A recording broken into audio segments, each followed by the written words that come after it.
কাঁচা আম কেন টক লাগে? কারণ কাঁচা আমে আমাদের জৈব অ্যাসিড থাকে। কি থাকে? জৈব অ্যাসিড থাকে। তো জৈব অ্যাসিড থাকার কারণে আমাদের কাঁচা আমটা টক হয়। আর আমরা জানি কি অ্যাসিডের স্বাদটা কি হয়? টক হয়। অ্যাসিডের স্বাদটা কি হয়?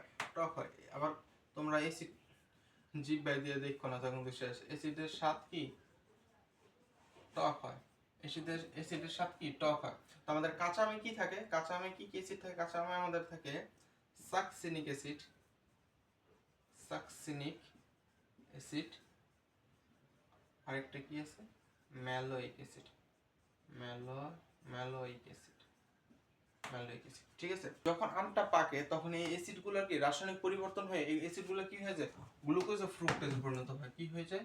গ্লুকোজ, গ্লুকোজ ও ফ্রুক্টোজে, ফ্রুক্টোজে পরিণত হয়। আর গ্লুকোজ ও ফ্রুক্টোজের সাথে মিষ্টি লাগে। এই কারণে আমাদের কাঁচা আম টক এবং পাকা আম কি পাকলে আমটা কি মিষ্টি লাগে, কারণ গ্লুকোজ ও ফ্রুক্টোজের এই স্বাদটা কি আমাদের মিষ্টি।